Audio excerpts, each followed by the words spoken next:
YCP party అధినేత YS Jagan తో పాటు పార్టీలోని కీలక నేతల నుంచి కేడర్ వరకు అందరిపై కేసులు నమోదవుతున్నా ఆ పార్టీ మాత్రం దూకుడుగానే వెళ్లాలని నిర్ణయించుకుందా?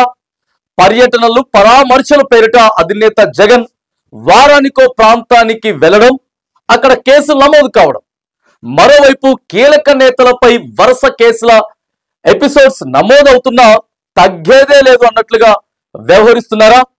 కేసులు కేసులే, ఆందోళనలు ఆందోళనలే అన్నట్లుగా ఆ పార్టీ నేత జగన్ నిర్ణయించుకోవడానికి కారణం ఏంటి? అసలు ఆయన ఆలోచన ఏంటి? ఏపీలో వైసీపీ నేతలపై కేసుల పరంపర కొనసాగుతున్న ఆ పార్టీ మాత్రం దూకుడు తగ్గించకూడదనే నిర్ణయానికి వచ్చినట్టు తెలుస్తోంది. ఆ పార్టీ కీలక నేతల నుంచి గ్రామ స్థాయిలో ఉన్న కార్యకర్తల వరకు ఏదో ఒక కేసు నమోదు అవుతూనే ఉంది.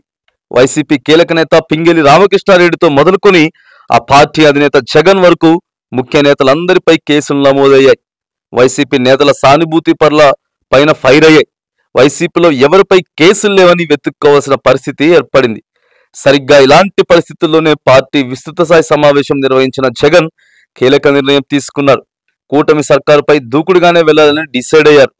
మాజీ సీఎం జగన్ ఇటీవల చేపట్టిన పర్యటనలో సూపర్ సక్సెస్ అయ్యారని ఆ పార్టీ లెక్కలు వేసుకుంటుంది. వైసీపీ శ్రేణులు, అభిమానులు జగన్ కోసం పోటెత్తడంతో పర్యటనలు విజయవంతం అయ్యామని భావిస్తోంది. అయితే జగన్ పర్యటించిన ప్రతి చోట కేసులు నమోదవుతున్నా జగన్ ఎక్కడా కూడా తగ్గేదే లేదంటూ ఓవైపు కేసుల పరంపర కొనసాగుతున్నా వైసీపీ ఆందోళన విషయంలో తగ్గడం లేదు.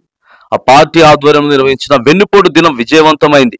దీంతో పౌరుబాట పట్టాలని ఆ పార్టీ అధినేత జగన్ భావిస్తున్నారు. సూపర్ 6 హామీల అమలు విషయంలో ప్రభుత్వం వైఫల్యం చెందిందని, ప్రజల్లో వ్యతిరేకత స్టార్ట్ అయిందని జగన్ చెబుతున్నారు. కూటమి సర్కారుకు ఏడాది పూర్తి కావడంతో హనీమూన్ టైం పూర్తయిందని, ప్రభుత్వ వైఫల్యాలను వరుసబెట్టి ప్రజల్లోకి తీసుకెళ్లే సమయం వచ్చిందంటుంది. పార్టీ నేతలతో విస్తృత సమావేశం నిర్వహించిన జగన్ కీలక నిర్ణయం తీసుకున్నారు.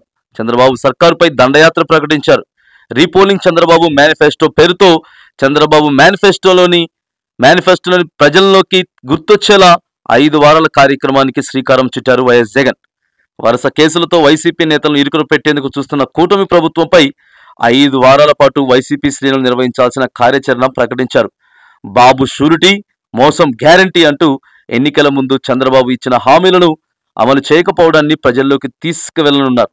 పార్టీ రీజనల్ కోఆర్డినేటర్లు, పార్టీ జిల్లా అధ్యక్షులు, నియోజకవర్గ ఇన్ఛార్జీలు పాల్గొంటారు.